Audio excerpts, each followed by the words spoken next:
Shalom, Bapak Ibu Saudara.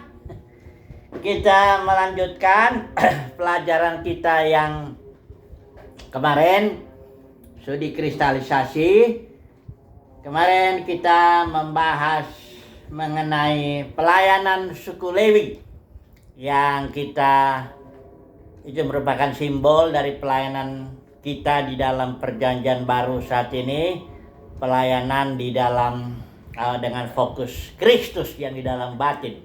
Karena pelayanan Lewi itu dia terfokus kepada tabernakel. Karena tabernakel ini kan simbol kehadiran Tuhan, dan Tuhan itu di dalam kita, Christ in you.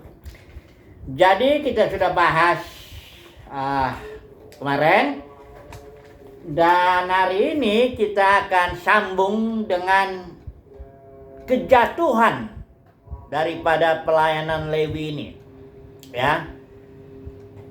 Memang ini jarang kita Alkitab mengungkapkannya tidak secara langsung begitu, ya.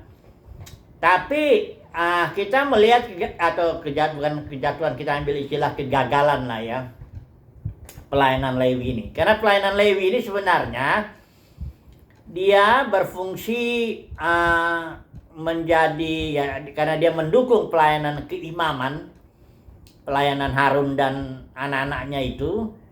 Dan maksud daripada pelayanan keimaman ini agar Tuhan hadir di tengah-tengah Israel dan Israel diberkati.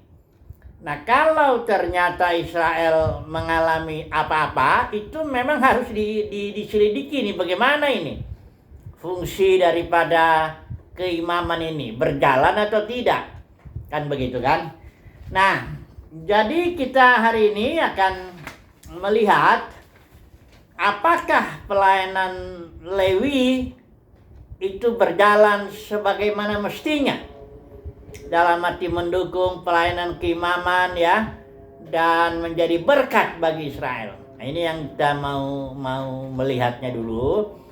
Kemudian nanti tentu kita akan menerapkannya kepada pelayanan gereja, ya. Gereja mula-mula, ya, apakah dia berjalan dengan baik, ya. Mari kita melihat dulu, ya. Memang di dalam sebenarnya studi kita ini di Bilangan pasal 3 pasal 4, di mana pelayanan Lewi ini diatur sedemikian. Tapi kita akan fokus dulu melihat, ya. Ini pelayanan ini memang ditetapkan semuanya sudah diatur lah itu di Gunung Sinai, ya. Kalau kita tahu lah ini dia Mesirnya itu datang ke sini Gunung Sinai, 10 bulan dia di sini. Bergeraklah Israel yang pertama kali, ya, dengan awan kemuliaan itu pindah, bergerak dulu suku Yehuda, kemudian anak-anak Harun tutup dulu semua barang-barang Maha Kudus, barang kudus itu, kemudian suku Lewi angkat, ya, terus bergerak, ya, kemah suci ini, ya. Bergerak sampai nanti ke Kadesi Barnea. Disitulah 12 pengintai itu diutus dan melihat tanah perjanjian. Kemudian kita tahu 10 orang itu memberikan laporan yang negatif, sementara yang 2, Joshua dan Kaleb, justru yang menguatkan, ya, supaya tetap harus maju kita meraih tanah yang dijanjikan Tuhan itu. Dan kita tahu bahwa Israel memberontak. Maka yang 600.000 itu pasukan itu yang sudah disiapkan di Gunung Sinai dengan kemah sucinya, pokoknya semuanya udah rapih lah, ini disusun, dihitung malah jumlahnya semua. Itu akhirnya berputar lagi, dia karena gagal tidak mau masuk, berputarlah atau mundur, ya, ke arah Laut Teberau di sini yang pernah diseberangi Musa ini, dia mundur. Sebenarnya mereka berputar-putar di sekitar padang gurun Paran, itu Kadesi Barnea itu padang gurun Paran. Nanti disitulah Harun pada tahun ke-40 di Gunung Hor, itu dia matinya di situ. Jadi sebenarnya Israel ketika dia berjalan 2 tahun kurang lebih mendekati Kadesi Barnea ini, dia tambah 38 tahun, bukannya kembali ke sini, enggak. Dia hanya berputar-putar di sekitar padang gurun Paran itu. 38 tahun. Sampai generasi pertama yang terkena disiplin Tuhan itu mati, ya. Nah, pertanyaan kita adalah apakah selama 40 tahun ya, total lah ya, taruhlah dari Gunung Sinai masih 38 tahun lah kurang lebih. Apakah selama 38 tahun itu Israel itu menyembah Tuhan Yahweh, dan apakah pelayanan kemah suci itu berjalan sebagaimana mestinya? Ini pertanyaan kita kan. Nah, untuk ini kita minta bantuan dulu dari Kisah Para Rasul 7, di mana di sana Stefanus berkhotbah kepada Sanhedrin, ya. Dia menceritakan sejarah, ya, bagaimana bangsa bapak leluhur atau bangsa Israel itu tidak mendengarkan Tuhan. Dan ceritanya cukup panjang ini ya, Kisah Para Rasul 7, tapi kita akan potong aja di ayat yang ke-40 yang terkait dengan masalah kita ini, ya. Karena di sini ya, inti daripada khotbah Stefanus ini khotbahnya agak unik. Hanya menjelaskan sejarah, tapi kesimpulannya begini ya. Ini ayat 51. Kamu selalu menentang Roh Kudus sama seperti nenek moyangmu, demikian juga kamu. Ini kesimpulan daripada khotbah Stefanus yang panjang tentang sejarah Israel itu. Tapi sangat menusuk sekali Sanhedrin itu, sampai Sanhedrin akhirnya melempari Stefanus, ya, membunuhnya. Inilah martir pertama ini. Khotbahnya seperti itu. Nah, kita baca dulu ya. Saya pakai ILT aja, ya. Kisah Para Rasul 7. Tetap ya, fokus kita ingin tahu apakah selama 38 tahun kurang lebih lah, atau 40 tahun lah kita anggap begitu, apakah Israel menyembah Tuhan, menyembah Yahweh, ya. Dan kalaulah sebenarnya Israel menyembah Yahweh, tentu pelayanan kemah suci, pelayanan Lewi termasuk di sana kan berjalan sebagaimana mestinya. Mari kita melihat dulu ya. Ayat yang ke-40. Ya. Ini mulai dengan pemberontakan dikatakan begini. Ini pakai ILT ya. Dengan berkata kepada Harun, buatkanlah bagi kami ilah-ilah yang akan berjalan di depan kami. Sebab Musa ini yang telah memimpin kami keluar dari negeri Mesir, kami tidak tahu apa yang telah terjadi atasnya.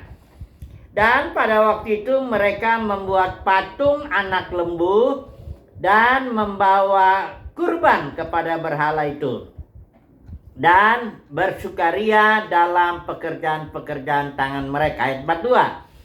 Dan Elohim telah berpaling dan membiarkan mereka, perhatikan ini ya, Elohim berpaling dan membiarkan mereka beribadah kepada bala tentara langit, sebagaimana yang telah tertulis di dalam kitab para nabi. Ini kutipan ya, Stefanus mengutip ini ya, dari mana tuh dia, para nabi itu dia ambil dari Amsal juga ya, diambil dari Amsal juga. Apakah kamu telah Amos bukan Amsal ya. Apakah kamu telah mempersembahkan binatang sembelihan dan kurban kepadaku? Perhatikan ini ya, ini pelayanan Lewi terkait di sini nih.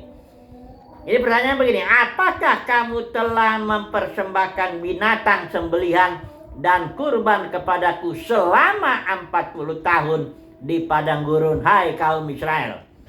Memang bilangnya hai kaum Israel, tapi kita tahu kan tugas keimaman ini. Imam itu kan tugasnya yang memberikan persembahan korban itu kan, di mana suku Lewi mendukungnya ya. Jadi dikatakan di sini, apakah kamu telah mempersembahkan binatang sembelihan dan kurban kepadaku selama 40 tahun di padang gurun, hai kaum Israel? Ayat 43. Dan kamu mengusung kemah Molok dan bintang dewamu Remfan, yaitu wujud-wujud yang telah kamu buat untuk menyembah di hadapannya. Dan aku akan menyingkirkan kediamanmu ke seberang Babylon. Perhatikan di sini ya.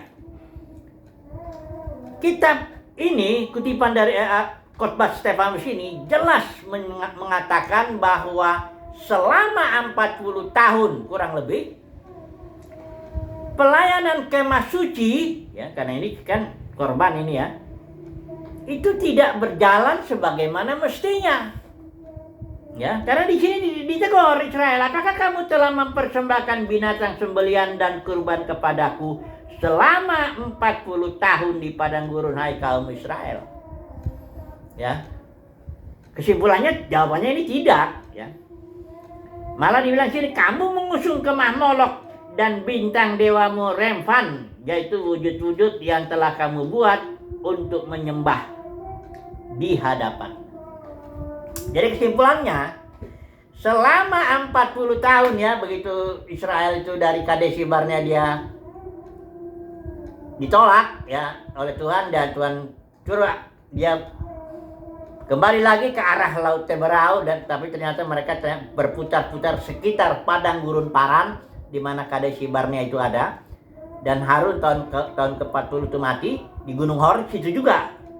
Nah, selama 40 tahun berputar-putar mereka di padang gurun Paran, ternyata pelayanan kemah suci tidak berjalan sebagaimana mestinya. Itu sebabnya Nabi di sini menegur. Apakah selama 40 tahun itu engkau mempersembahkan binatang sembelian dan kurban kepadaku? Kata Tuhan. Jadi di sini kita melihat ya, bisa kita ambil kesimpulan lah ya, bahwa pelayanan Lewi ya, jadi waktu di Gunung Sinai masih berjalan itu dia pelayanannya di situ ya, ketika datang peraturan-peraturan itu. Tapi ketika mereka berjalan sampai ke Kadesh Barnea dan gagal masuk, ini selama 38 tahun atau 40 tahun kurang lebih mereka nggak lagi berfungsi. Pelayanan kemah suci tidak lagi berfungsi sebagaimana mestinya. Sudah terjadi kemerosotan. Ya. Terjadi kemerosotan. Itu barangkali ada juga pengaruhnya ketika Harun itu terseret oleh keinginan orang banyak membuat anak lembu emas di Gunung Sinai itu, setelah bikin perjanjian luar biasa Tuhan hadir di Keluaran pasal 32 itu, Harun terseret. Jadi sebenarnya ini bisa kita ambil kesimpulan dengan aman lah ya, bahwa pelayanan Lewi termasuk imamannya ya, itu tidak berjalan sebagaimana mestinya selama 40 tahun di padang gurun. Nah, itu udah aman kita ambil kesimpulan itu ya. Walaupun tidak terang-terangan di sini Alkitab mengatakan, tapi dari Kisah Para Rasul 7 kita sudah bisa tahu ya. Kemudian kita lihat lanjutlah sejarahnya ini ya. Berjalanlah itu Israel dari padang gurun Paran yang ya, Gunung Hor, mati dulu Harun di situ. Kemudian berjalanlah mereka mengelilingi Edom, karena nggak boleh masuk lewat situ, jadi dia mutar begini, sampailah ke dataran Moab yang dekat Sungai Yordan. Ya, ini sebelah timurnya Sungai Yordan, itulah dataran Moab. Yang di sebelah sininya Jericho, sebelah barat Sungai Yordan itu Jericho, dekat di situ. Disitulah Israel, disitulah Musa mati, nanti dia mati ya. Nah, ketika itu mati Musa, gantilah Yosua. Masuk mereka menyeberang Sungai Yordan, kita tahu, dan dibawalah kemah kesaksian. Perhatikan ini ya, saya baca ayat selanjutnya ya.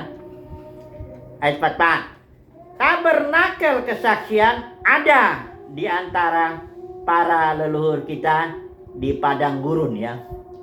Dibilang tabernakel ada, tapi pelayanannya tidak berjalan sebagaimana mestinya. Nah, perhatikan ini, tabernakel kesaksian ada di antara para leluhur kita di padang gurun, seperti yang telah dia perintahkan ketika berfirman kepada Musa agar membuatnya sesuai dengan wujud yang pernah ia lihat. Ya. Kemudian ayat 45, dan yang ketika mewarisinya para leluhur kita pun mengusungnya masuk bersama Yosua ke dalam tanah milik bangsa-bangsa lain yang telah Elohim singkirkan dari hadapan para leluhur kita sampai pada zaman Daud. Nah, kita tahu dari kitab nabi-nabi, dari hakim-hakim juga, bahwa tabernakel itu dibawa Yosua ke daerah Efraim, yaitu Silo.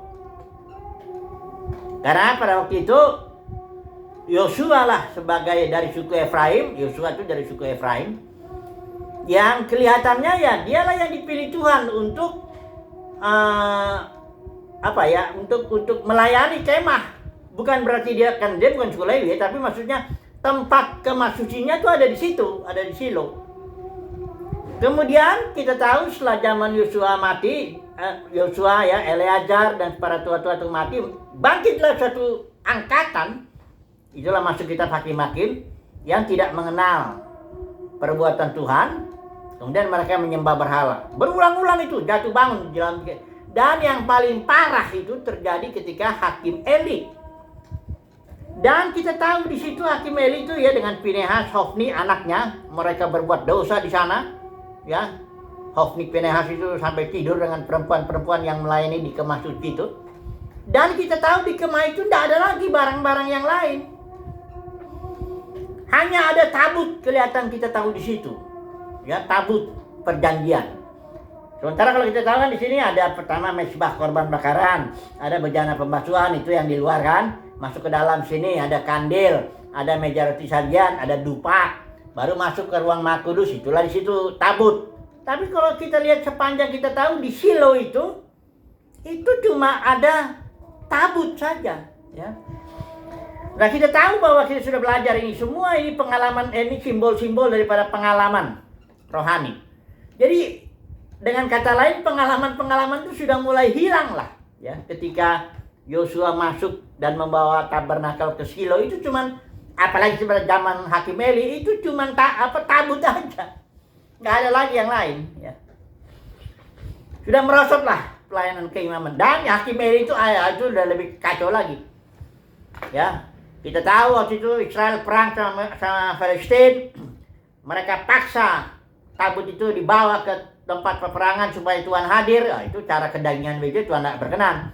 Akhirnya tabut itu dirampas oleh bangsa Palestina dan tidak pernah kembali ke Shilo lagi, ke suku Efraim.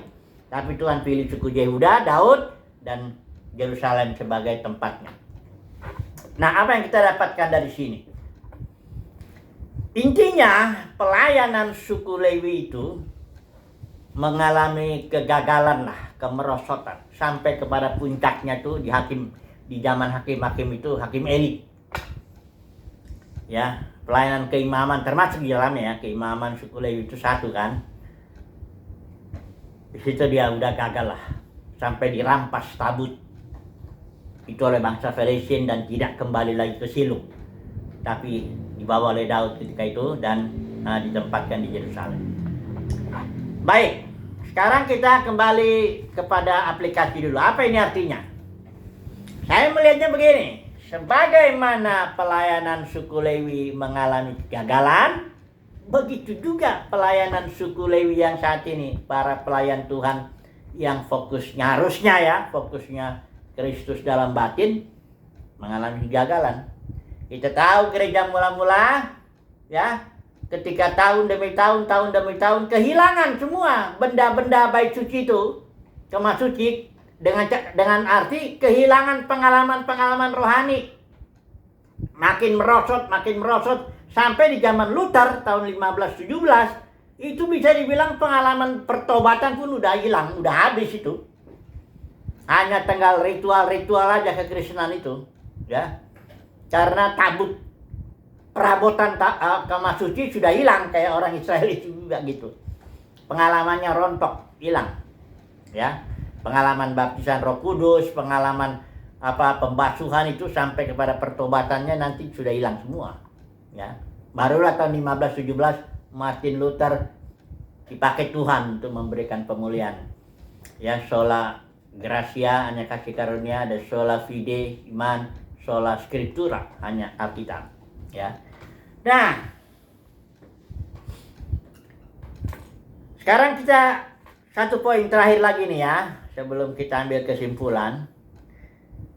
Pelayanan kaum Lewi di zaman ini, saya bilangnya jangan kaum Lewi lah ya, pelayanan umat pilihan Tuhan lah, atau pelayanan gereja lah, ya. Sebagaimana kaum Lewi ya, mengalami kemerosotan dan kegagalan dalam pelayanannya di kemah suci, di tabernakel, begitu juga gereja. Kenapa merosot? Iya, karena gereja itu nggak lagi berfokus kepada Kristus di dalam batin, tapi sudah mulai menyimpang.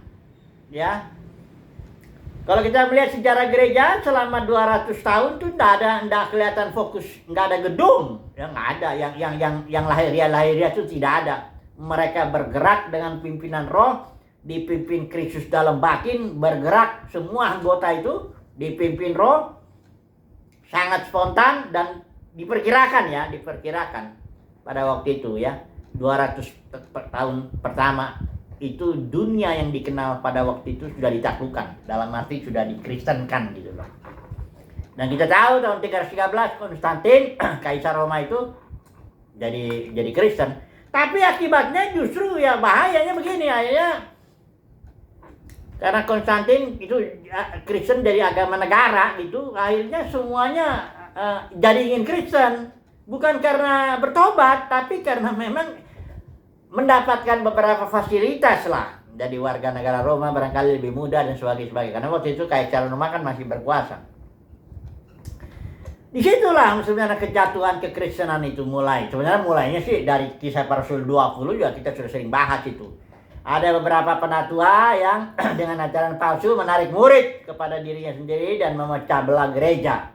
Mulai dari situ sudah jatuh ya di zaman Paulus. Bahkan waktu Paulus belum mati martir pun, itu seluruh Asia ke tempat Paulus mengadakan pelayanan, Efesus ya, semuanya yang gereja-gereja yang dikirimin Rasul Yohanes itu udah meninggalkan Paulus itu. Paulus mati kurang lebih tahun 66 Masehi atau di zaman Kaisar Nero kan, udah meninggalkan dia. Jadi Paulus sudah ditinggalin gitu. Bayangkanlah, gereja udah jatuh, ya memang. Karena udah ada beberapa, kalau apalagi Rasul Yohanes, zaman Rasul Yohanes, wah itu udah lebih jelas lagi. Yohanes itu melayani tahun 90 Masehi kurang lebih lah ya. Itu dia bilang, makanya dia panggil para pemenang. Udah ada 3 ajaran palsu di situ, William, Nikolaus, Jezebel ya.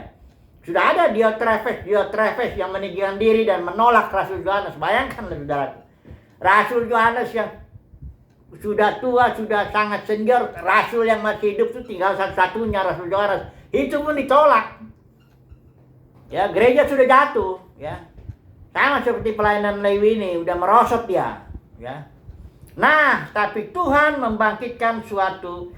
Nah, banyak orang berpikir Tuhan memulihkan gereja, enggak begitu. Tuhan selalu berbuat sesuatu yang baru. Ya, dia enggak pernah reparasi yang lama. Generasi pertama Israel gagal, ganti, bikin yang kedua yang lebih bagus ya. Kalau Elia gagal, ganti Elisa ya. Saul gagal, ganti Daud ya. Jadi perjanjian lama gagal, ganti perjanjian baru yang lebih baik. Itulah cara Tuhan. Dia nggak reparasi bagus-bagusin yang udah lama, udah rongsokan. Alkitab bilang, I will make all things new. Ya. Aku akan membuat segala sesuatu baru. Bukan I will make new all things. Kalau make new itu reparasi, buat baru, direparasi. Tuhan nggak begitu caranya. Tuhan nggak reparasi, tapi Tuhan membuat segala sesuatu dengan perubahan radikal sedemikian sehingga itu disebut baru dan lebih baik tentunya. Ya, jadi Tuhan. Orde gereja sudah jatuh lah, katakan begitu ya. Pelayanan Rasul, Nabi, penginjil, gembala, pengajar itu orde gereja lah. Gereja mula-mula ya. Itu sudah jatuh. Tuhan bangkitkan lagi satu orde yang saya menyebutnya orde kerajaan. Itu kalau saudara lihat baca di kitab Wahyu jelas ya. Saya ada pernah bahas itu kan. Ada satu video ini khusus orde gereja dan orde kerajaan. Kalau mau dengar itu lebih jelas. Tapi yang untuk saat ini aja ya. Artinya karena orde gereja sudah jatuh, pelayanan sudah merosot, pelayanan gereja mula-mula itu, kemudian Tuhan bangkitkan satu katakanlah sebenarnya para pemenang, karena di kitab Wahyu pasal 2 pasal 3 Tuhan panggil para pemenang. Nah, para pemenang ini melayani dalam orde yang saya menyebut orde kerajaan. Artinya mereka berfungsi, dibentuk, diproses, berfungsi sebagai raja-raja dan imam-imam. Ya, imam itu membawa Tuhan kepada manusia dan manusia kepada Tuhan. Kalau raja itu kan dia berotoritas, menilai, menghakimi ya. Ya kita saat ini dibentuk dulu menjadi raja bagi diri kita dulu lah. Kita menguasai hati kita, menguasai pikiran kita, menguasai perasaan, menguasai tubuh kita. Dibentuk dulu. Sampai nanti akhirnya ketika Tuhan Yesus datang, dia datang dengan orde kerajaan. Menegakkan kerajaannya di bumi. Disitulah para pemenang tampil. Roma 8 ayat 19 sampai 21. Ya. Jadi saat ini kesimpulannya ya, kalau kita melihat kegagalan atau katakanlah kemerosotan pelayanan suku Lewi itu sepadan atau apa namanya ya, samalah dengan kegagalan gereja, tapi Tuhan bangkitkan orde kerajaan ya, di mana Tuhan bangkitkan para pemenang ya, dan yang nantinya akan ditampilkan di akhir zaman. Saya rasa cukuplah ya, mudah-mudahan penjelasan ini cukup jelas lah ya. Sebagaimana Israel di zaman dulu itu pelayanan Lewinya gagal, katakanlah begitu ya. Begitu juga di saat ini. Gereja sudah gagal, tapi Tuhan bangkitkan. Tuhan buat sesuatu yang lebih baru. Tuhan buat sesuatu yang baru, yang lebih baik. Berfungsi, para pemenang ini berfungsi sebagai imam-imam dan raja-raja yang nantinya akan ditampilkan. Kalau saudara mau lihat di kitab Wahyu itu ada dua perempuan ya, simbol yang di pasal 12 itulah dia orde kerajaan itu, yang di pasal 17 itu gereja yang sudah jatuh menjadi denominasi-denominasi. Oke, semoga ini cukup jelas ya. Haleluya. Amin.